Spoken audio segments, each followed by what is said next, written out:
Oke, Assalamualaikum warahmatullahi wabarakatuh. Kembali lagi bersama saya.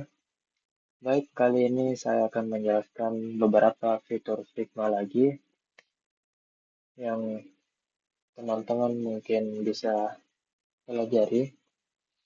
Baik, di sini di sebelah kanan navigation bar yang sebelah kanan.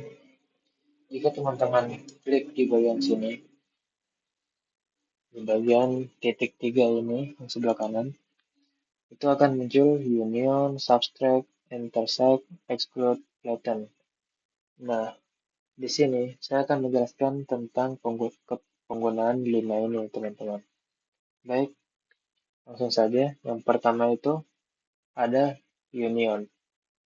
Nah, fungsi union ini adalah menggabungkan satu objek dengan objek yang lain.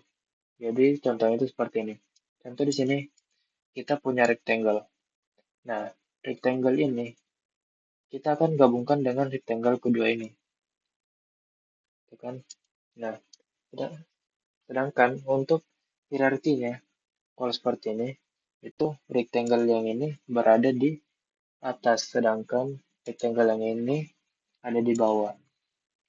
Nah, kemudian kita ingin agar ini itu menjadi satu. Gimana caranya? Kita bisa klik di sini untuk union. Nah, jadi mereka jadi satu lagi. Jadi sudah tidak ada hierarki lagi antara kedua rectangle ini. Jadi mereka itu udah berada pada tingkatan yang sama. Seperti itu, teman-teman. Jadi sudah menjadi satu kesatuan objek yang sama. Nah, kemudian di sini ada lagi nih setelah union ada subtract. Nah, subtract ini fungsinya adalah seperti ini, teman-teman. Jadi kita langsung aja ke prakteknya ya. Jadi di sini kita punya rectangle lagi. Nah, persegi panjang kan atau alah gitu contohnya ya. Ini saya pakai persegi panjang sebagai contohnya. Contoh, di sini saya mau persegi panjang ini berada di paling atas dulu hierarkinya supaya berada di atas kotak ini hierarkinya. Nah, kemudian di sini saya akan select keduanya atau pilih keduanya, kemudian saya akan pencet subtract. Nah, apa yang terjadi, teman-teman? Yang persegi panjang ini itu akan memotong si kotak yang ada di bawahnya. Jadi, fungsi persegi panjang ini adalah untuk itu tadi untuk memotong atau menghilangkan sebagian objek yang ada pada rectangle yang di bawahnya. Dan seperti itu fungsi subtract ya. Nah, seperti itu. Jadi dia akan terpotong seperti ini, teman-teman. Kemudian kita coba lagi. Nah, di sini ada intersect. Fungsi intersect ini apa? Nah, kita langsung aja praktek. Nah, di sini saya akan ubah dulu warnanya. Kemudian kita duplikat rectangle-nya. Kita akan taruh seperti ini. Nah kan di sini sudah ada nih dua rectangle ya atau kotak. Kemudian saya akan select keduanya. Kemudian coba kita intersect. Nah, jadinya seperti ini, teman-teman. Jadi kedua kotak yang ada di luar ini itu akan terpotong dan akan menyisakan cuman bagian yang bertumpuk. Jadi bagian yang bertumpuk itu akan disisakan, sementara bagian yang tidak bertumpuk akan dihapus atau dihilangkan, begitu, teman-teman. Jadi seperti itu untuk intersect. Nah, kan kemudian lanjut lagi ya.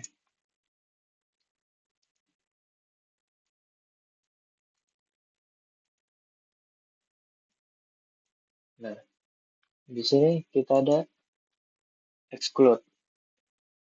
Apa ini exclude? Nah, exclude ini dia tidak berbeda jauh dengan intersect. Tapi perbedaannya adalah, coba kita klik ya. Nah, exclude ini dia bagian yang tertumpuk. Bagian yang tertumpuk itu akan dihilangkan atau dihapus. Sedangkan bagian yang tidak tertumpuk itu akan dipertahankan. Jadi seperti ini. Seperti itu teman-teman.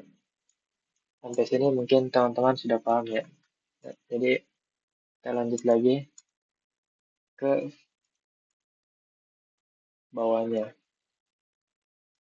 Nah, tadi di sini ada setelah exclude itu ada flatten. Nah, fungsi flatten ini apa? Flatten ini hampir sama. Coba kita klik ya. Nah, flatten ini hampir sama dengan union. Cuman bedanya kalau union kan langsung disatuin jadi satu objek. Sedangkan kalau vektor itu dia masih hierarkinya itu masih berbeda. Jadi tidak disatuin seperti union. Seperti itu teman-teman. Nah, kemudian jadi sebenarnya sih apa sih fungsinya dari ini tadi? Dari union, subtract, intersect, exclude, flatten.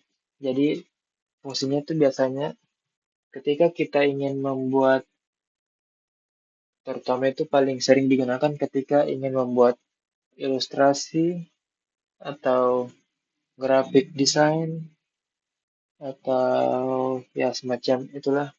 Itu biasanya digunakan untuk memotong atau membuat eh, bentuk-bentuk yang mungkin susah dibuat. Jadi contohnya kalau kita cuma pakai rectangle tanpa menggunakan fitur-fitur tadi, mungkin hasilnya akan kaku. Jadi gitu. Atau kita gunakan pen tool sebagai alternatif. Itu akan memakan waktu lama. Contoh kita akan membuat seperti ini.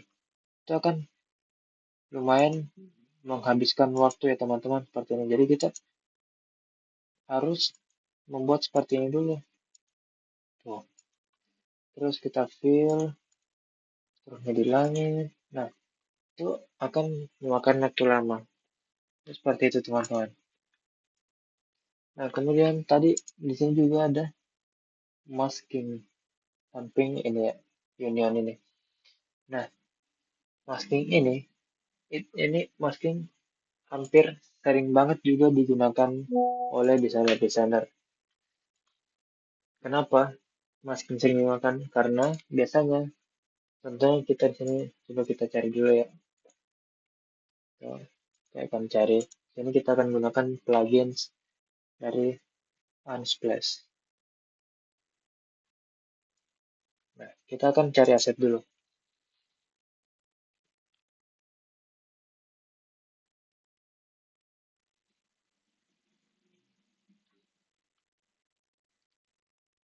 Kita cari kayak sini buat contohnya.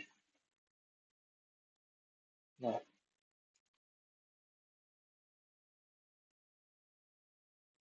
kalau teman-teman jaringannya sedikit lalot, ngelek.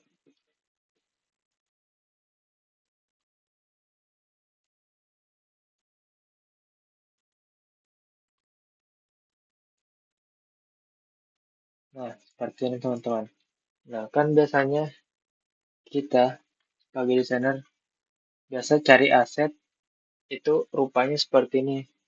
Itu masih memiliki background. Nah, sedangkan kita hanya ingin cuman gambar produknya doang.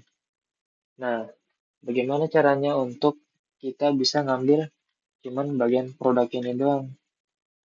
Nah, jadi biasanya itu untuk para desainer-desainer biasa menggunakan fitur pen tool atau kalau tidak pen tool, biasa mereka gunakan shape-shape ini untuk mengambil gambarnya. Jadi contoh di sini.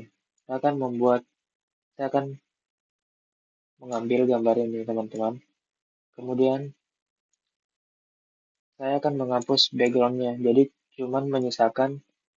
saya cuman mau mengambil gambar produknya doang. Jadi, di sini saya akan select gambar dan lingkaran yang sudah saya buat. Kemudian, setelah itu, saya akan pencet masking. Nah, setelah itu, oh maaf teman-teman, salah terbalik ternyata. Jadi, coba kita mundurin dulu hierarki dari lingkaran ini ke belakang. Pencet saja Ctrl, tutup kurung siku. Nah, kemudian coba kita select lagi keduanya, terus kita masking. Nah, seperti ini teman-teman. Jadi, kita itu cuman ngambil objeknya doang, foto objeknya doang, seperti ini. Kita bisa hasilin seperti ini. Jadi kita tidak perlu lagi ribet-ribet pakai apa eh, contoh biasa itu buka website remove background, hapus hapus background untuk ngambil gambarnya, terus hasilnya nanti pecah karena tidak premium. Jadi biasanya kita kalau desainer kita itu akalinnya seperti ini untuk ngambil objeknya menggunakan masking. Nah, ini tampilannya sangat-sangat jelas teman-teman ya. Nah, seperti itu.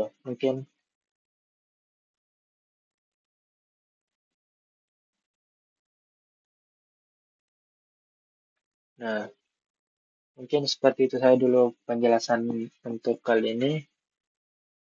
Kita akan kembali lagi di penjelasan berikutnya tentang Figma. Jadi tunggu saja. Mungkin cukup sekian dulu untuk kali ini. Wassalamualaikum warahmatullahi wabarakatuh. Terima kasih.